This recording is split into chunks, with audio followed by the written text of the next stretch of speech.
Ever seen a motorcyclist do something and thought, what in the world was that all about? Bikers have their own little world of signals, habits, and, well, sometimes weird-looking moves. Today, we're going to decode 10 of those confusing things that only motorcyclists seem to do. Get ready to have your mind blown. Some of these are way more important than they look. Let's start with the classic, the biker wave. You see two motorcyclists pass each other, and they do this little two-finger wave thing. Are they best friends? Nope. It's a universal sign of respect among riders. Those two fingers pointing down, that means keep two wheels on the road. Basically, stay safe out there. It's like a secret handshake, but at 60 miles per hour. This is super common in the US, Canada, and Australia. But here's a twist. In the UK, many bikers don't wave. They nod their heads instead. Why? Because taking your hand off the handlebars, especially on twisty roads, can be risky. A nod is quicker and safer. So it's the same message, just a different delivery. Next up, the helmet tap. If you see a rider tapping the top of their helmet, they're not fixing their hair. They're sending a message. Police ahead, or slow down. It's a heads up to other riders about speed traps or traffic stops. Think of it as a biker version of Waze, but without the app. It's all about looking out for each other. In some parts of Europe, they don't tap their helmets. Instead, they flash their high beams a few times. Same meaning, different signal. It's all part of that unwritten biker code.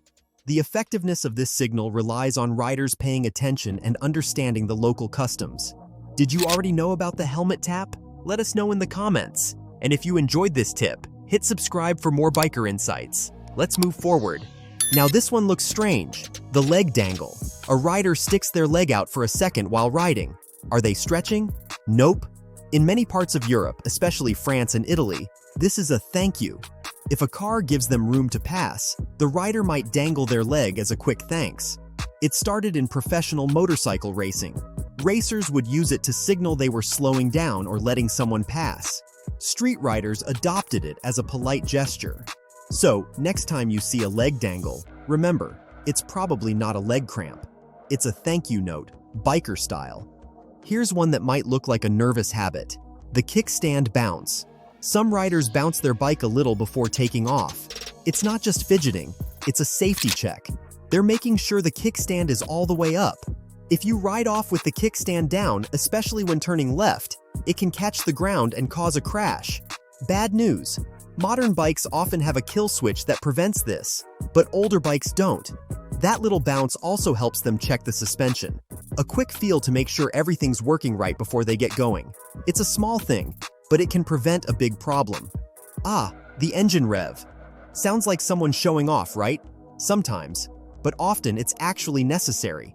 Older motorcycles, especially those with carburetors instead of fuel injection, can stall if they idle too low.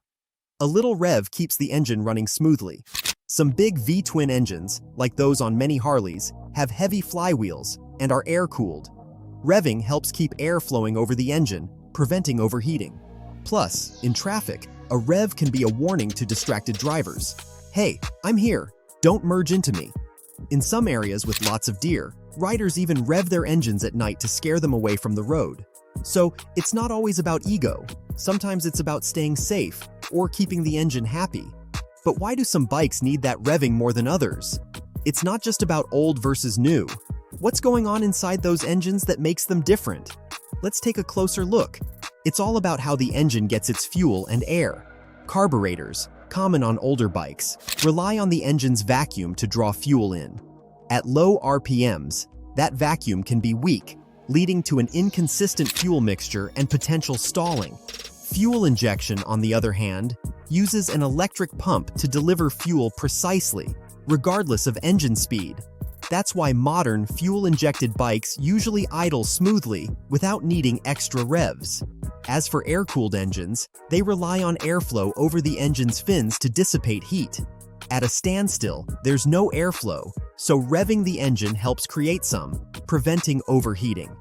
Okay, so bikers do a lot of things for safety, but here's a twist. Sometimes even they don't agree on what's safest.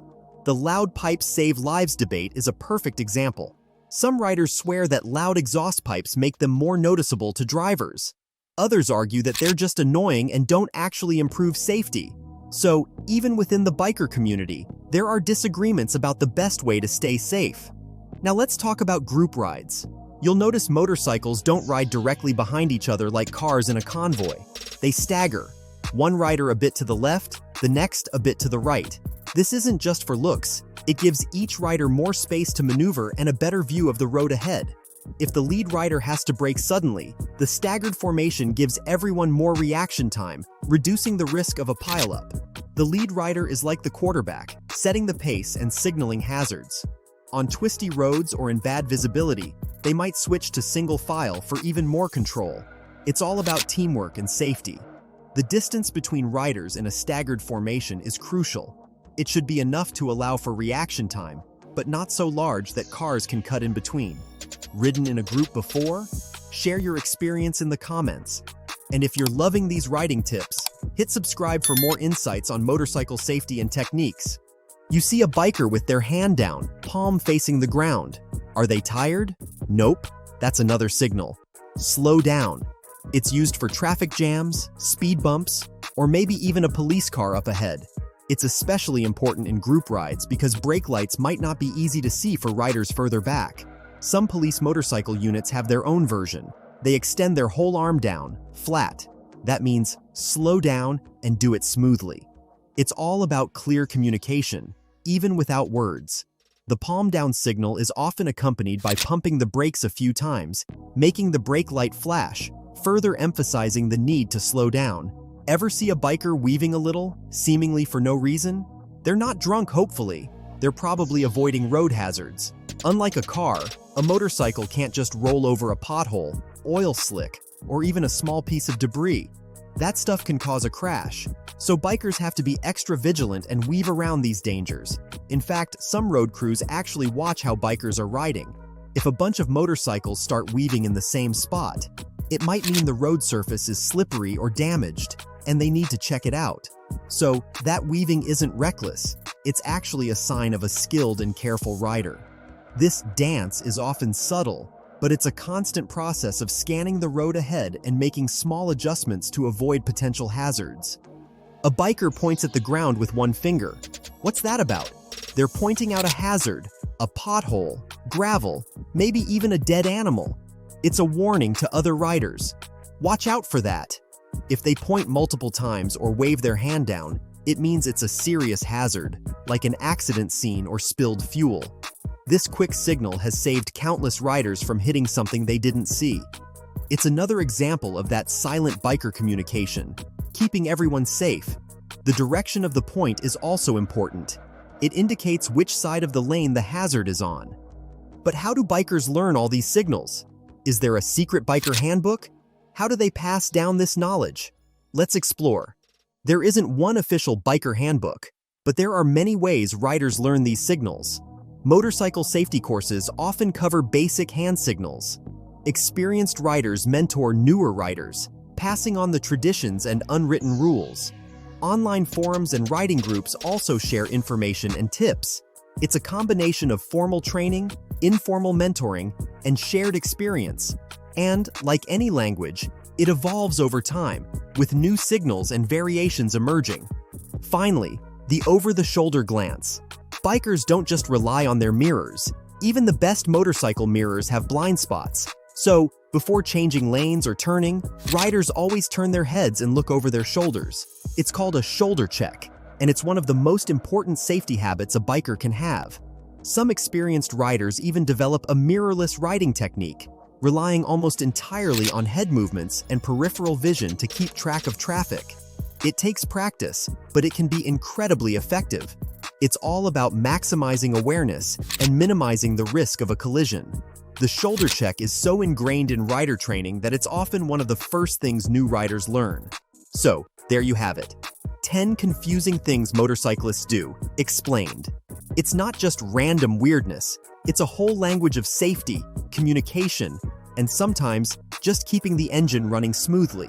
These habits, signals, and techniques might seem strange to non-riders, but they're all about staying safe on two wheels. Next time you see a biker doing something that puzzles you, remember, there's probably a good reason behind it. Got any other biker mysteries you want solved? Drop them in the comments. Like this content? Hit that like button and subscribe for more deep dives into the world of, well, everything. See you next time.